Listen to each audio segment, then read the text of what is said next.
Hello guys, welcome back to Dead in Vinland.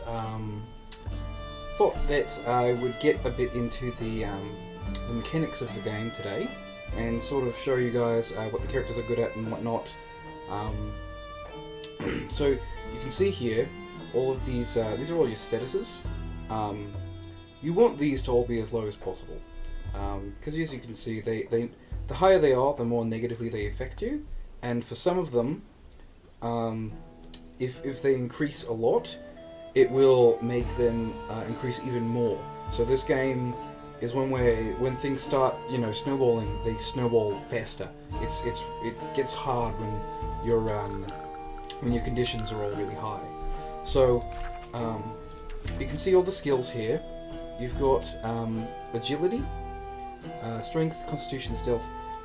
Stealth is mostly just used for like events when you're exploring new areas. Constitution is all about harvesting stuff and and makes you less likely to become depressed when you're harvesting lumber and mining. Agility is all about exploring, herbalist and hunting, which is like harvesting stuff basically, and farming for food. And then strength is all about workshops, your forage, gathering water, your lumber camp, mining camp, all that kind of stuff.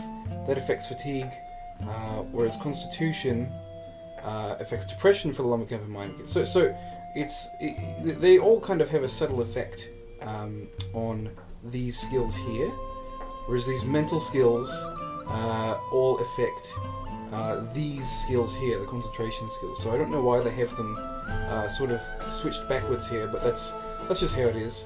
As you can see, courage, less depression when you're healing. That's actually really important. I didn't even realize that, because healing people makes you really depressed for some reason.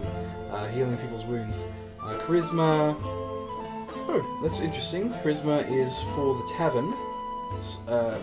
We have the tavern unlocked now, so we're going to be using that for sure. And then wisdom, less fatigue when using the healing tent, that's good, and when fishing. Less depression when fishing. Alright, I've never gotten the fishing camp before. I have played this game a bit, but I haven't played it a whole lot. So you can see Corey, basically, she's good at exploring and scavenging, but not much else. And her traits really reflect that. So she's really good at not getting tired, less fatigue, which is nice.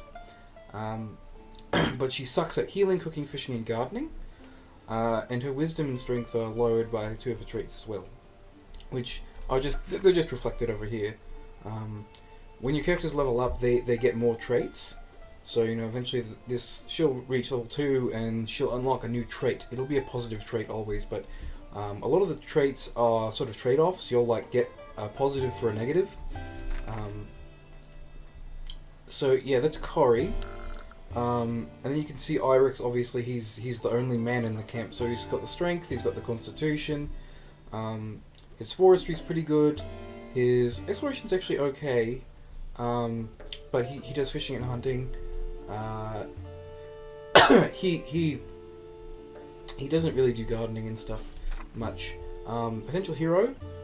So concentration and endurance skills raise faster with him. So that's all of these skills, all of the practical skills, and not the innate skills, which are these sort of like attributes. He's also unlucky, but at scavenging, sucks at healing, and his depression decreases 25% slower than everyone else's, which it means you don't want him getting depressed. It ends up really badly for you. So, blood-fed, healthy body, less sickness, which is good. Means she can eat more like raw meat and stuff and still be healthy. Stay-at-home mom, so she can't do mining and I think it's exploring. No, it's hunting and forestry. So you can see minus 50% XP to hunting, forestry, and then minus 15% XP to mining, forestry, exploration, and hunting. So the only thing that she can get XP in out of those 4 is mining and exploration, and she's still really bad at getting experience in those, which is, you really want to level these up as fast as you can and sort of have one person specialized in a couple of areas. So like Cory, for example, is your exploration and scavenging master. That's what you want her to be doing. Eirik, I usually have chopping wood. Later on he might be fishing and hunting. And I also have him mine just because he has really high strength. And then what do we got? Like, you can see her skills are pretty crap. We have her cook later on. Cooking is really important. But yeah, and then we've got Moira. Moira has one of the best traits, 50% to all XP, which is really good. She levels up faster than everyone else. She'll be like double everyone's level in a few days. She got a headache last time, which is really unfortunate. Clumsy, annoying, and she gets sick faster than everyone else because she's kind of like weak and sickly. Her harvesting is really high. That's really good. We want her to be harvesting food for us as soon as she can. Her healing's pretty good, but unfortunately, her courage is really low, so she gets really depressed when she does healing. So that's gonna kind of a bit of a trade-off. You can see all of her physical stats are pretty low, but her wisdom and intelligence are really high. She's got the brains, as we learned in episode 1, whereas Bloodefed's got the brawn in their family. So that's pretty much how this game works, guys. You just put someone into their preferred area where they want to be, and where they're doing something that they're good at, and then it makes you win, pretty much. You know, as long as RNG doesn't screw you too badly, which there is a lot of RNG that will screw you in this game, but as long as it doesn't go too badly, you end up ahead, as long as you've got people who are specialised. You don't want to make everyone sort of do different stuff, you want them always doing the same thing. Anyways, this was just sort of a video to teach you guys the mechanics a bit, sort of explain why I'm doing the things that I do, and you can get items that will reduce the status effects. That's why exploring is really good. You can find new items, and eventually you'll be able to craft your own. But it's a very interesting game. It's very fun. I really highly recommend it to anyone who likes this kind of game. But yeah, I just wanted to get into the statistics here. You can see, like, they've all got different skill sets in battle as well. So like Bloodefed's a tank. Moira is sort of like a buffer and debuffer.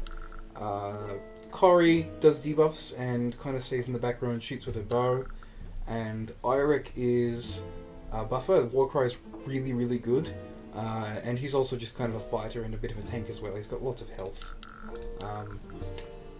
And you can see the relationships here. Eventually you can unlock working together on a station, and that makes, depending on your affinity, it'll make them even more efficient at a certain task when they work together. But yeah, and then I don't really want to read the bios. I'll leave them on each bio for a few seconds if you guys want to just pause it and read their bios. They're all pretty well fleshed out characters. I like the story in this game. Everyone's depressed. Everyone is like slowly wanting to kill themselves all the time, which is why we got the tavern early on, so that we can kind of counteract that whole thing that's going on. But yeah, next video we'll be going through day 2 and meeting a very special gentleman named Bjorn, who's an utter bastard. Yeah, I'll see you guys in the next video.